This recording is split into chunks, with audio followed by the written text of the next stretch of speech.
আসসালামু আলাইকুম, কেমন আছেন সবাই? তো আজকে একটু আপনাদের সাথে হালকা একটু রান্না শেয়ার করব। তো আসলে আমি প্রথমেই তেল দিয়ে ফেলেছি। তো দিয়ে দিচ্ছি পেঁয়াজ, তারপরে কিছু কাঁচামরিচ একটু কমই খাই, কাঁচামরিচের দাম অনেক।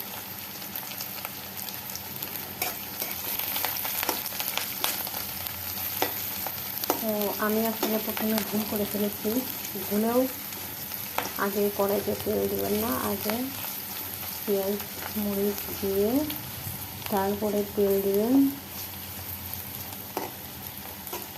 তাহলে দেখবেন যে পেঁয়াজের যে বিচি সেগুলো ছিটে চোখে আসা লাগবে না।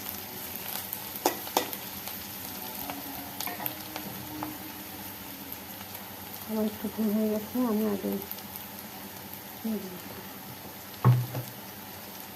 তেল দিয়ে ফেলছিলাম। যাই হোক, আমি আসলে সরিষার তেল বেশি ব্যবহার করি রান্না করার সময়। আপনারাও চেষ্টা করবেন সরিষার তেল খাওয়ার জন্য। সরিষার তেল খাওয়া স্বাস্থ্যের জন্য উপকার। তবে খাঁটি সরিষার তেল তো এখন পাওয়া যায় না, চেষ্টা করবেন খাঁটি সরিষার তেল খাওয়ার জন্য। আসলে অনেকদিন হলো আপনাদের সাথে কোনো রান্নাবান্না শেয়ার করা হয় না, তো ভাবলাম যে কিছু একটা রান্না করে আপনাদের সাথে শেয়ার করি। তো আমি আজকে রান্না করব পাঙ্গাস মাছের মাথা দিয়ে দুলদুল ঘাটি। আশা করি ভালো লাগবে।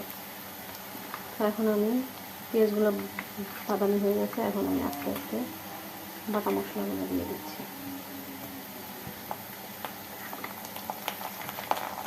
আসলে বাটা মশলাগুলো একটু ফ্রিজে ছিল, যার জন্য এখানে এক চামচ আমি আদা রসুন বাটা দিয়ে দিলাম।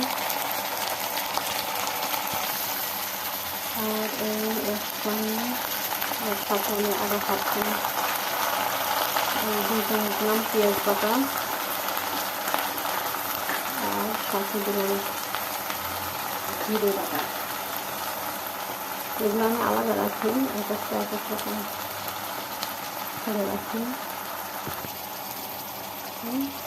দুই চামচ আমি জিরে বাটা দিয়ে এখন দেবো।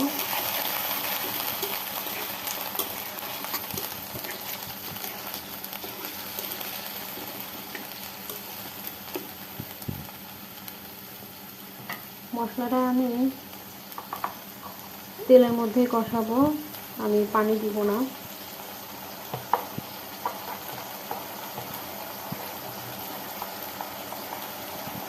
এরপরে দিয়ে দিব লবণ,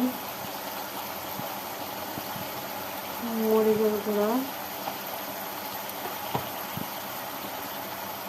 যেহেতু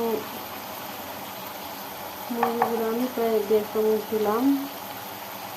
দিলাম হলুদের গুঁড়া, আর হচ্ছে ধনিয়ার গুঁড়া। আর আমি যখন এই মাছ রান্না করি, পাঙ্গাস মাছ, তখন এলাচ ব্যবহার করি, সাদা এলাচ, দারচিনি, তাহলে মাছের একটা হালকা, যদিও বা মাছটা আমি ভালো করে ধুয়ে নিয়েছি, কিন্তু তারপর আমি এটা ব্যবহার করি যাতে গন্ধটা যেন এরকমভাবে না আসে। মশলাটা আমি কষাবো, মাথাটা দিয়ে দেবো। মশলা কষানো হচ্ছে, এখন আমি মাথা ধুয়ে নিয়েছি সেটা আমি দিয়ে একটু কষিয়ে তারপরে এর মধ্যে সবজিটা দিয়ে দেবো।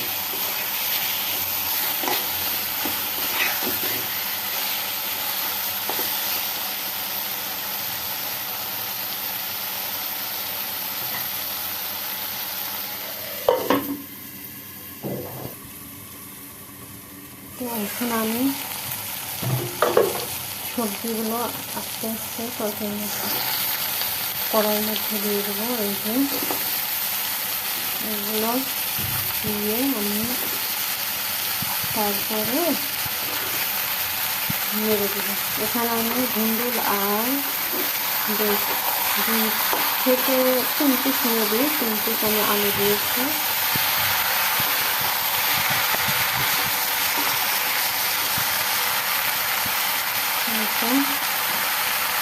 এখন আমি এটা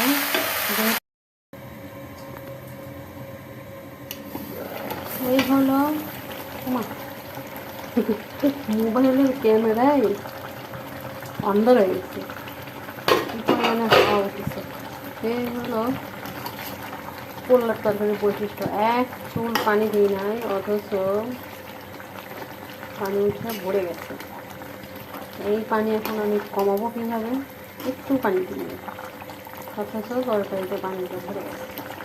তো এখন আমি এই মাথাগুলো ভেঙে একবারে নষ্ট করে দেবো, দিয়ে তরকারিটা সুন্দর করে নেড়ে চেড়ে ঝোলটা একটু শুকাইলে নামিয়ে ফেলবো।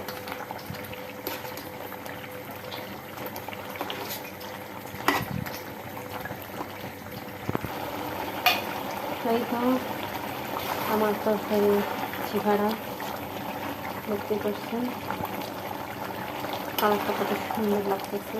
আর আমার তরকারি হয়ে গেছে, এখন আমি নামিয়ে ফেলবো। আর আমি অষ্টমটাতে লবণ দেখেছিলাম, লবণ হয়েছে, আর লবণ দিতে হয়নি। যাই হোক, আপনারা এইভাবে রান্না করে খেয়ে দেখতে পারেন। আসলে আমার মাথা মানে মাছের মাথা আমি কোনো সময় এই করে রান্না করি না, পাঙ্গাস মাছ বিশেষ করে। মাছের মাথা দিয়ে আমি যে কোনো সবজি, যেরকম লাউ, চাল কুমড়া, পেঁপে বা বেশিরভাগ লাউ, চাল কুমড়া বা এই যে ভুন্ডল, এগুলো দিয়ে রান্না করলে একটু মজা লাগে। তো আপনারাও ট্রাই করে দেখবেন, আশা করি ভালো লাগবে আপনাদের। ভালো থাকবেন সবাই, আসসালামু আলাইকুম।